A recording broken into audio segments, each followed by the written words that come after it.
Bismillah Rahman Rahim.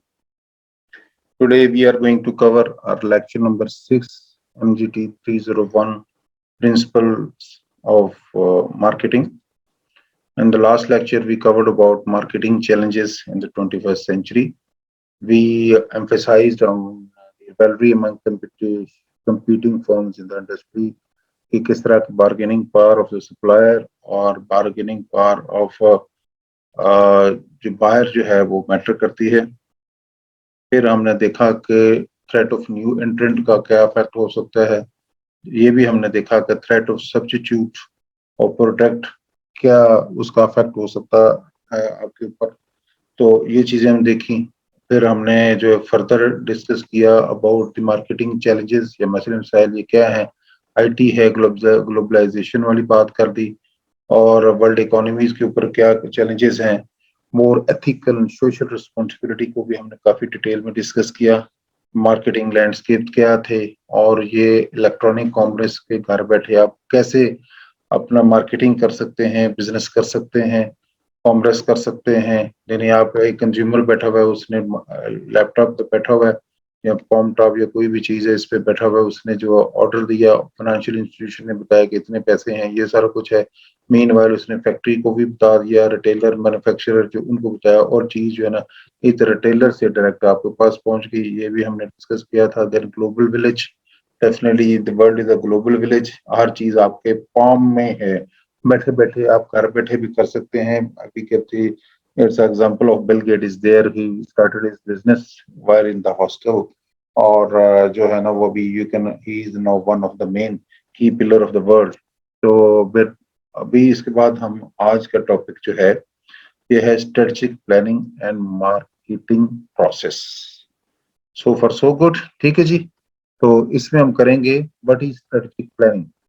आप लोग जो है ना, मैं आप लोगों को पूछ सकता हूँ कि आप लोग भी बीच में पार्टिसिपेट करें, इंटरेक्ट करें. इसमें ये लाजमी नहीं होता कि आपने बिल्कुल एक्यूरेट कोई चीज बतानी होती है, क्योंकि just a big idea even one can give. अगर किसी ने स्टडी किया हुआ है टॉपिक को लेकर के तो definitely one can give positive input. अगर किसी ने स्टडी नहीं भी किया हुआ तो एक जनरल थिंकिंग बंदे की होती है ब्रेनस्टॉर्मिंग. ब्रेनस्टॉर्मिंग आपने लफ्ज सुना ना.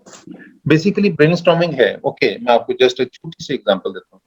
अगर आप किसी क्लासरूम में बैठे हुए, आपको पहली दफा को उस क्लास में गए हैं, उनको बताएं कि आप एक क्लास करनी है, तो क्या तरीका हो सकता है, किस तरह की सेटिंग हो सकती है. ठीक है. ब्रेनस्टॉर्मिंग में ये नहीं कि वो चीज एक्यूरेट हो, बिल्कुल वो प्रैक्टिकल हो, लेकिन एक पॉसिबल जरूर उसमें पॉसिबिलिटी में वही ना, बिल्कुल आइडिया सोल्यूशन. कोई भी ना, किसी कोई भी एक प्रॉब्लम है उसके आइडियाज या सोल्यूशन आप जो बताते हैं. मैं जो बिल्कुल you are right on the right line. और इसमें अभी मैं आपको छोटी सी एग्जांपल एक क्लासरूम की देता हूं कि आप कहते हैं आप जी मैडम अरूसा जी, आपने एक क्लास एस्टेब्लिश करनी है या तमाम स्टूडेंट को आपने एक क्लास रूम एस्टेब्लिश करना है. ठीक है. इसमें there may be a number of ways के आप क्लासरूम एस्टेब्लिश कर रहे हैं आप. पर कि ये एक क्लासरूम है, रेक्टेंगल एक क्लासरूम है. सीटिंग प्लान आप ऐसे भी सीटें लगा सकते हैं. ठीक है. तमाम की ये सीटें लग सकती हैं. ये तुम इस तरह ये स्टैंडर्ड चलता है. यही हो सकता है कि दरमियान में आप रास्ता छोड़ दें. ठीक है. ये भी ऑप्शन हो सकता है बिल्कुल साइडों पे सीटें लग दें, दरमियान में रास्ता. ये भी हो सकता है आप साइडों पे रास्ता छोड़ दें, दरमियान में आप जो है ना जोड़ के क्लासें लगा लें. ये भी हो सकता है कि ये सेम सीटिंग रूम है. अभी इसको मुझे let me change the colour.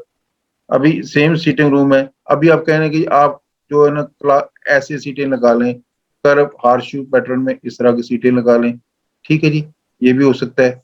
Different ये तरीका हो सकता है. ये भी तरीका हो सकता है, let me change the colour again, के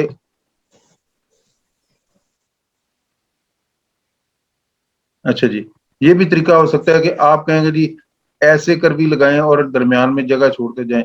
there may be number of ways, there may be number of veg.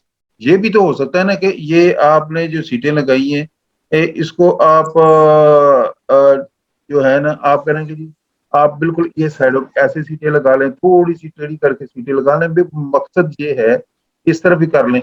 Even although it's not very practical apparently, लेकिन अभी ये भी तो हो सकता है कि आप बाहर की तरफ फेस कर लें, अंदर की तरफ फेस कर लें। अगर इम्प्रैक्टिकलिटी के एंगल से देखते हैं, आप इंस्ट्रक्टर करेंगे सर फ्रंट पे बैठा हुआ, आप ये भी करेंगे जो पढ़ाने वाला वो आपके बैक पे बैठा हुआ, आगे स्क्रीन नजर आ रही है, आपके दिमाग के अंदर तूफान आ रही है। इसका प्रैक्टिकली इसके मीनिंग ये बनते हैं।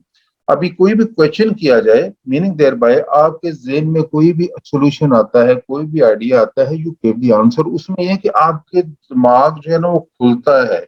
एक डम माइंड है एक बंदा, सिर्फ आप देखना, अगर आप एक्टिवली पार्टिसिपेट कर रहे हैं और क्लास में हिस्सा लेकर क्लास अटेंड कर रहे हैं, तो आपको नॉलेज या लेवल या सिमुलेशन लेवल ज्यादा होगा। अंटिल के आप बिल्कुल खामोशी से बैठे तो आपको नींद आना शुरू हो जाएगी। ठीक है, जब आप अट्रैक्टिव होंगे कि somebody can ask the question, क्योंकि ऑनलाइन में ये प्रॉब्लम्स होती हैं। लेकिन जो अगर वैसे देखें फेस टू फेस क्लासेस में, सामने अटेंटिव बैठे हुए हैं, कोई भी उनका I call to I call, किसी वक्त कोई भी क्वेश्चन कर सकता है, फिर जो इंस्ट्रक्टर खड़ा हुआ है वो क्वेश्चन कर सकता है, तो आप फिर सुस्त नहीं होंगे, एक्टिव रहेंगे। ब्रेन स्टॉर्मिंग के दिमाग के अंदर तूफान आ जाए कोई इसके सॉल्यूशंस का, तो वो प्रैक्टिकलिटी उसको फिर चेक की जाती है कि हाँ जी कौन सा बेस्ट फिट होता है। सॉल्यूशन सारे फिट हो सकते हैं।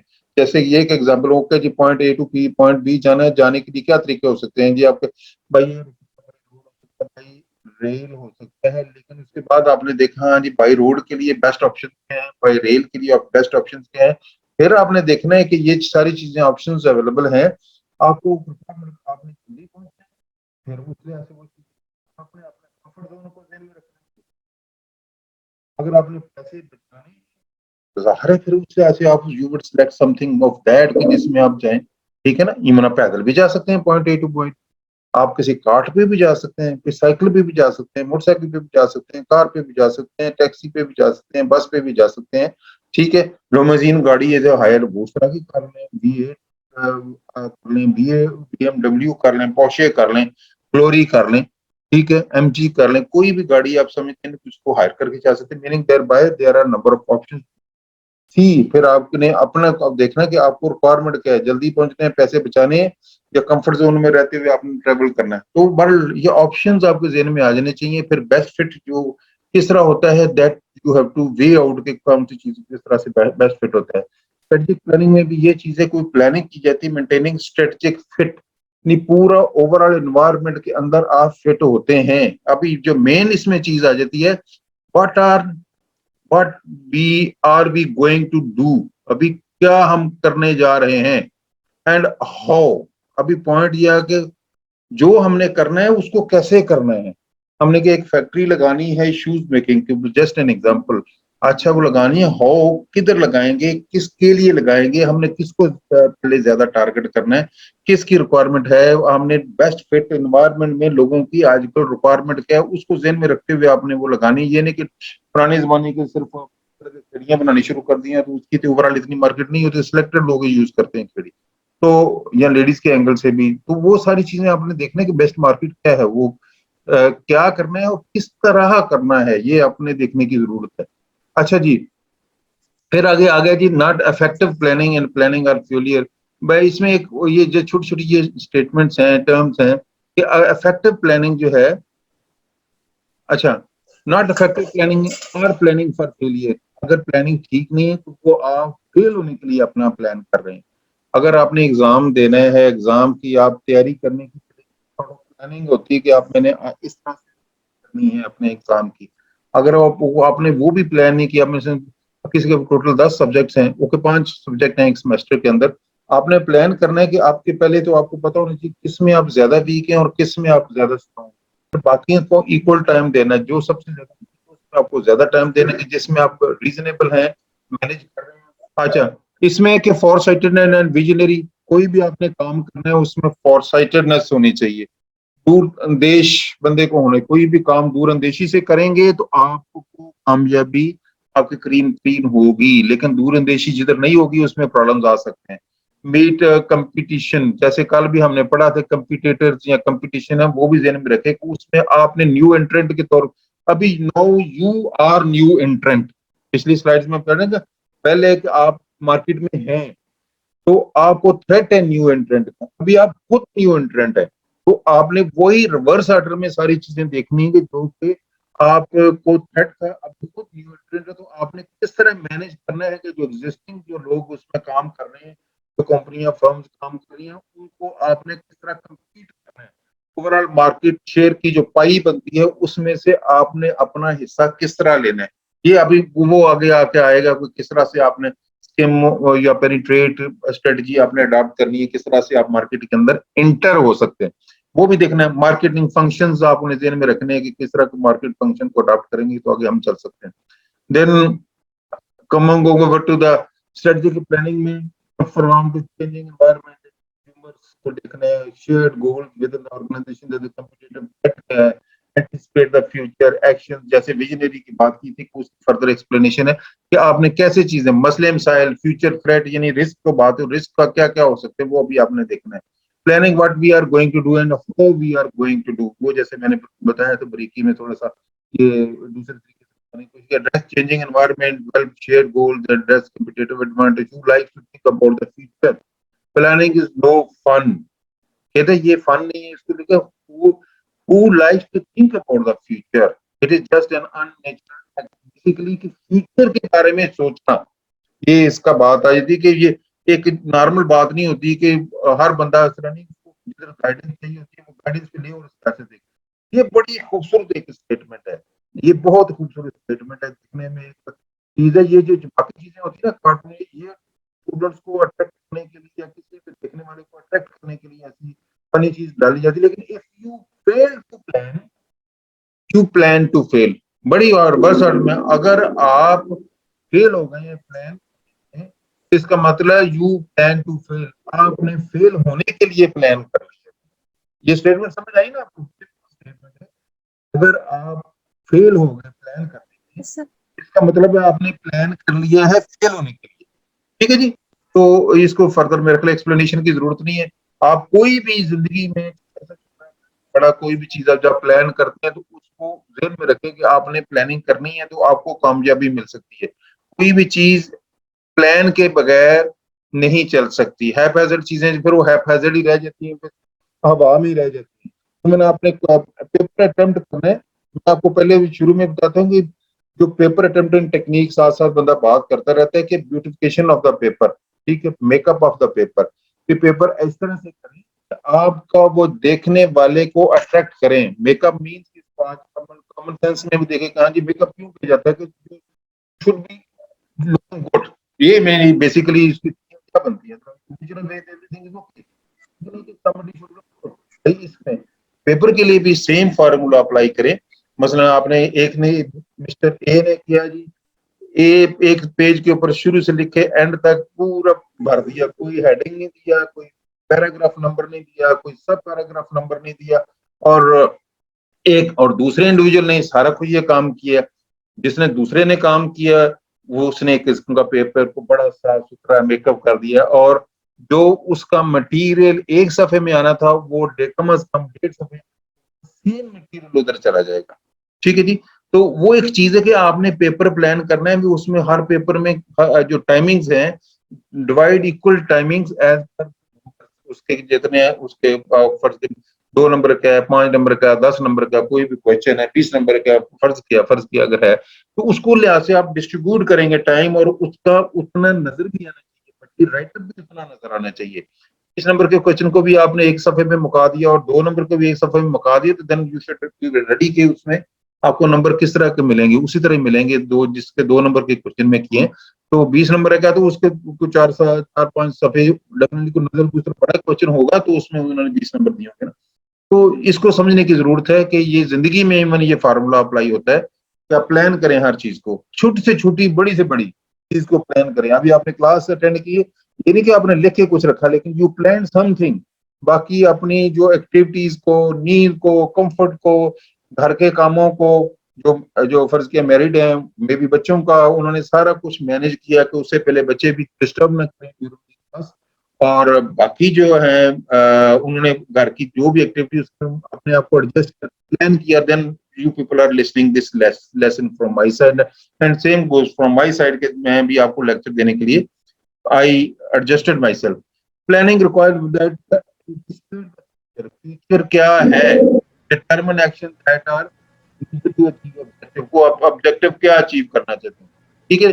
व्हाट डू यू सी, कि आप करना क्या चाहते हैं बेसिकली। ये कार्टून, ये तस्वीरें जस्ट एक्शन, और उसमें बेसिकली उसकी भी एक बॉडी लैंग्वेज है जो एक्सप्लेन कर रही है। अभी टाइप्स ऑफ स्ट्रेटेजिक प्लानिंग में क्या आता है, स्ट्रेटेजिक, टेक्टिकल एंड ऑपरेशन, तीन लेवल है स्ट्रेटेजिक प्लानिंग के अंदर। फर्दर जो है ना, ये तीन लेवल है, ये बड़े लेवल पे है। ये फिलिप कोटलर कहता है, it is more important to do what is right then what is immediately profit. बाज का लोग जो है शॉर्ट टर्म एक्शन करके प्रॉफिट कमाने की कोशिश करते हैं, जो कि लॉन्ग टर्म उसका फायदा नहीं होता। शॉर्ट टर्म फायदा कि आपने लोगों को चकमा दिया, आपने कोई सही प्रोडक्ट नहीं बेची, और उसमें कोई डिफेक्ट है, कोई मसला था, लोगों ने एक सर्टन लॉट ने वो चीज तो आपसे नहीं, लेकिन जैसे हमने पिछले लेक्चर में बताया, वो गॉसिप हो जाएगी कि सारे जो एंग्री कर देंगे आप कस्टमर को, वो बाकी के लोगों को बताया जाए कि सो तो शॉप में ये सो एंड सो प्रोडक्ट जो है ठीक नहीं है, उसमें ये मसले मसाइल। शॉर्ट टर्म को अपना प्रॉफिट कमा लिया, लेकिन ऑन दी अदर साइड अगर वो जो आपने कहा तो उसके ऊपर लिखा हुआ है तो अच्छा जी, ये तो हमने ये देख लिया, कोटलर की बात कर ली। देन आ गई ये स्ट्रेटेजिक प्लानिंग। स्ट्रेटेजिक प्लानिंग में है कंडक्टेड बाय बोर्ड, कि आपने बोर्ड के बारे में तो सुनो, जैसे आपने सुना था, आपको बताया जो भी कंपनी लिमिटेड कंपनी, खास करके board of director, board of director होते हैं, डायरेक्टर होते हैं, बोर्ड होता है, तो वो डिसीजन मेकिंग वो, जिसमें चीफ एग्जीक्यूटिव अफसर होता है बेसिकली, और बाकी डायरेक्टर्स होते हैं, डिवीजन वीपीज वो हो सकते हैं, बिजनेस उसके से वो सारी चीजें चल रही होती हैं। लेट मी सी कि ये सेट क्या है।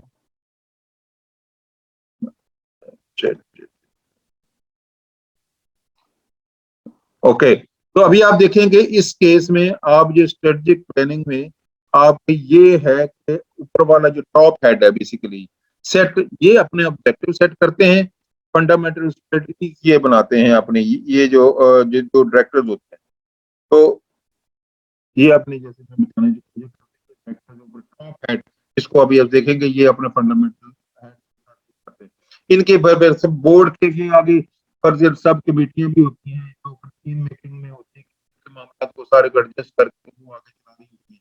तो अभी इसको जो लिंकिंग आ गई, अभी आप इसको फोकस करें कि आपका ये जो येलोइश पोर्शन है, अभी ये येलोइश पोर्शन पहले था, ये स्ट्रेटेजिक लेवल की चीज हो रही थी, और ये आपकी आ गई कौन सा लेवल है, टेक्टिकल लेवल। ये क्या कहते हैं, middle management.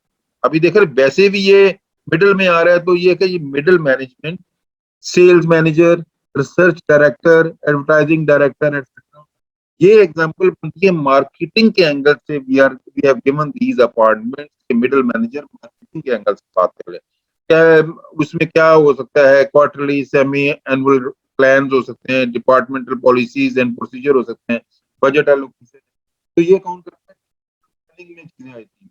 Ultimately operational plan या टेक्निकल प्लान, फाइनल डिसीजन जो है ये टॉप हेड करता है। ये देखो पिरामिड है, चीफ एग्जीक्यूटिव अफसर इधर बैठा हुआ है, ये डायरेक्टर्स आ जाते हैं, और इवन वीपीज आ जाते हैं उनके साथ, जो बोर्ड की जो कंपोजिशन कोई भी हो सकती है, 3 से लेके 13 17 पोजीशन, नंबर ऑफ डायरेक्टर्स की जो है, तो वो चीजें आई थी। अभी टेक्निकल प्लानिंग में आ गया, connected with translating the general goals and plan developed by strategic manager into the objective. अभी आपने जो प्लान थे उनको ऑब्जेक्टिव में आपने ट्रांसफर कर दिया। अभी ऑपरेशनल में, अभी आपने ऑटोमेटिकली ये ऑपरेशन की बात आ गई कि नीचे ऑपरेशनल प्लान आपका आ गया, ठीक है। ये डिस्ट्रिक्ट लेवल पे सेल्स मैनेजर है, स्टाफ सुपरवाइजर है, डेली वीकली प्लान इसमें आ जाएंगे। करेंगे क्या, तो डेली और वीकली प्लान, यानी छोटे लेवल की चीजें, रूटीन वाली जो चीजें ये ऑपरेशनल लेवल पे होती हैं। अभी दूसरे लफ्जों में कोई भी फर्म है, उसको ऑपरेशनल लेवल क्या है, जो ये एग्जांपल है पर्टिकुलरली मार्केटिंग की। अगर कोई चीज प्रोड्यूस हो रही है किसी जगह पे, जो प्रोड्यूसर है, जो चीज बना रहे हैं, कारखाने के बन रही है, फैक्ट्री बन रही है, वो लोग ऑपरेशनल लोग होते हैं जो चीज बना रहे हैं, ठीक है। इस जगह फर्ज के एक यूनिट लगा हुआ है फर्टिलाइजर बनाने का, तो जो उस यूनिट के अंदर जो खाद बनाने में इन्वॉल्व है directly, they are part of the operational and manufacturing type, उसमें वो इन्वॉल्व हो जाएंगे। तो वो बेसिकली आ गई कि नीचे लेवल की वो चीजें जिधर चीज प्रोड्यूस होती है। ठीक है जी, सो फार सो गुड। हाँ जी, तो कंफर्म कर दिया करें ताकि मुझे पता लगे, आवाज भी स्ट्रिंग हो जाती है और पता चल जाता है। अच्छा जी, ऑपरेशनल प्लानिंग क्या है? ऑपरेशनल प्लानिंग जो है ना, supervises the operations of the organisation. जैसा मैं पहले एग्जांपल दे चुका हूँ, role of critical in the organisation, जो मेन रोल उनका होता है, जो बे चीज मेन काम उन्होंने जो करना होता है। अच्छा जी, फंड नेक्स्ट आ गया जी, कैरेक्टरिस्टिक ऑफ स्ट्रेटेजिक प्लान में क्या है? उसमें उसके कैरेक्टरिस्टिक में company mission to give it direction, objective and goals, business portfolio, functional plans. Business portfolio क्या है? To allow management to utilise all facets of the organization। Portfolio management हर तरह के जो होते हैं ना, पोर्टफोलियो मैनेजमेंट में होता है कि don't put your all eggs in one basket. इसका क्या मतलब? वाई? इसका मतलब है don't put your all eggs in one basket का मतलब ये है कि सारे एक तरह का काम ना करें कि जिसमें यानी simple example of basket eggs, यानी एक ही टोकरी में तमाम अंडे ना डालें कि अगर वो टोकरी गिर गई तो तमाम अंडे टूट जाएंगे। Simple example. ठीक, इसको बिजनेस पॉइंट ऑफ व्यू से ये करें, जो मेन फर्म्स है वो एक काम नहीं करती, यूजुअली साथ साथ और काम भी कर रही होती है। ये सर्विस फैक्ट्री वाले जो है ना, शूज बनाते हैं, साथ टायर भी बनाते हैं। ठीक है, रिलेटेड टायर भी बनाते हैं, क्योंकि उनको बिजनेस कर रहा है। कई ऐसी कंपनी है कि वो किसान है, तो ये सारी चीजें उनके अंदर शामिल हो जाती हैं, उस लिहाज से वो करते हैं। अच्छा जी, देन आगे आ गया जी आपका बेनिफिट स्ट्रेटेजिक प्लान में clarity, objective and policies, think ahead, better coordination, clear performance standard, fast changing environment. Then ये आ गया स्ट्रेटेजिक प्लानिंग के अंदर defining the company mission, then setting company objective. जैसे मैं पहले थे उसकी एक ग्राफिकल फॉर्म में आगे, डिजाइनिंग बिजनेस पोर्टफोलियो क्या है, planning, marketing and functional strategies, ये आपने पोर्टफोलियो बना लिया ओवरऑल।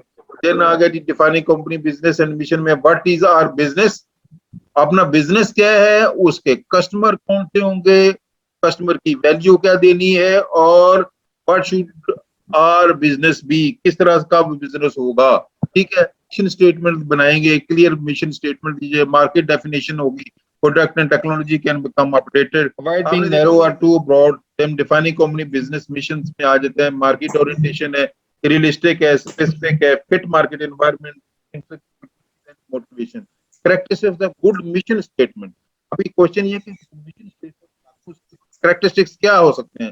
मार्केट ओरिएंटेटेड हो तो यानी मार्केट को ध्यान में रखें, एक्चुअल रियलिस्टिक हो, नहीं आप बिल्कुल जो चीज कर सकते हैं वही आप करें, बिल्कुल टू द पॉइंट होना चाहिए, फिट मार्केट एनवायरनमेंट, जो मार्केट डिमांड उसके उसके साथ फिट कर होती हो। तो फर्ज किया प्रोडक्ट में कह लो भी खेड़ी या पिशावरी चप्पल वाली लोग अगर किसी जगह खास वो उसकी डिमांड है तो आप वो बनाए, ये नहीं कि उस जगह पे जाके कोई दूसरी प्रोडक्ट आप बनाना शुरू कर दें। वो चीज ध्यान में रखें, कॉम्पिटेंसीज उसमें मोटिवेशन लेवल उसमें होना चाहिए। कंपनी ऑब्जेक्टिव गोल में mission leads to a hierarchy of the objective including business and marketing objective should be as possible. पिछली स्लाइड में बात कर ली, हायरार्की ऑफ द ऑब्जेक्टिव। ठीक है, जो ऑब्जेक्टिव उसकी हायरार्की सीक्वेंशियल टाइप उसको होना चाहिए, क्लैरिटी उसमें चाहिए। Business portfolio is a collection of business and product that make up collection of businesses. अभी फोकस क्या है जी? एस बिजनेसेस, एक बिजनेस ही जितने कलेक्शन ऑफ बिजनेस कर रही है तमाम उसमें शामिल है, and product that make up the company, वो कंपनी एक बनाती है। ये है बिजनेस पोर्टफोलियो आ जाता है। देन आ गया जी आपका पोर्टफोलियो भाई, ये सिंगल स्ट्रेटेजिक बिजनेस यूनिट, वो जो चीज बिजनेस यूनिट बन जाती है, लेकिन उसमें से एक जो होगी बिजनेस में वो स्ट्रेटेजिक बिजनेस यूनिट होगी, उसका अपना विजन मिशन सारा कुछ अलग फिर होगा, सेपरेट मिशन ऑब्जेक्टिव उसके होंगे। The single SBU इसको आप करें, SBU single business unit can be company division और प्रोडक्ट लाइन, कोई भी प्रोडक्ट लाइन है वो हो सकती है विद इन अ डिवीजन। उसके डिवीजन के अंदर फर्ज की कंपनी बिजनेस करती है, वो लेस भी बना रही है और साथ चिप्स भी बना रही है, साथ फर्ज की केचप बना रही है, तो तीन बिजनेस उसकी जो प्रोडक्ट लाइन है अलग अलग, उसकी प्रोडक्ट लाइन तीन बन जाएंगी। उन तीनों को अलग उसके किस तरह काम करने, तीनों डिफरेंट तरीके से भी हो सकते हैं, बिजनेसेस अलग होंगे। एसबीजीज क्या है जी? Boston Consulting Group. ये basically assess the attractiveness of these and decide how much support each deserves. ठीक है, जब best known portfolio planning method Boston Consulting group. अच्छा जी, ये सेम चीज इसमें आ गई फर्दर। इसमें मुख्तलिफ किस्म की स्ट्रेटजी है, कॉर्पोरेट स्ट्रेटजी है, बिजनेस स्ट्रेटजी है, फंक्शनल, ये भी हायरार्की बनती है। कॉर्पोरेट बिजनेस ओवरऑल आ गया, फिर बिजनेस स्ट्रेटजी जैसे BSU बिजनेस यूनिट्स की बात कर ली, और काम करने की स्ट्रेटजी आ गई आगे फर्दर जो है स्ट्रेटेजिक पिरामिड ओवरऑल जो बनता है फंक्शनल स्ट्रेटजीज।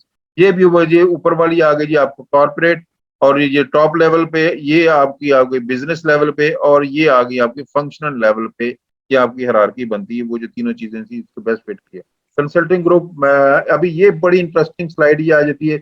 अभी इसमें रिलेटिव मार्केट शेयर है, आपको मार्केट शेयर कितना है, मार्केट के अंदर आपको कितने शेयर मिल रहे हैं, और वाई एक्सेस है मार्केट ग्रोथ, आपकी मार्केट ग्रोथ कितनी है। नहीं, बेस्ट अगर देखा जाए नंबर 1 पे कैश काउ है, नंबर 2 पे स्टार है, नंबर 3 पे क्वेश्चन मार्क है, नंबर 4 पे डॉग है। ये नामों से चीजों से भी शो हो रहा है, और ये बेस्ट उस लिहाज से भी चीजें शो हो रही हैं। आगे इसको सब फर्दर एक्सप्लेनेशन आ जाएंगी, मैं आपको बताता हूँ।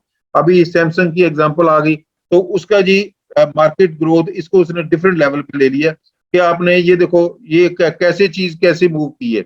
ये लो से इधर आ गई, लो से ये हाई की तरफ आ गई, इसने एक्सेस डिफरेंट रखे हैं। तो ये हाई हाई, अब दो चीजें, ये कैश काउ है बेसिकली, ये इसने रखने में एग्जांपल में ऐसे, ये कैश काउ है, दोनों चीजें हाई है। अभी ये देखो लो चीज आ गई और ऊपर हाई है। नंबर 2 पे ये चीज आ गई जो कि मैंने स्टार ये बनाया था, तो पिछली स्लाइड में ये स्टार है बेसिकली, ठीक है। और ये क्वेश्चन मार्क है, और क्वेश्चन मार्क है, और ये डॉग है, ये वाली जो ना ये डॉग वाला सेगमेंट बनता है। ये एग्जांपल ऑफ सैमसंग है कि उनकी प्रोडक्ट किस तरह से वो मूव ऑन करते हैं।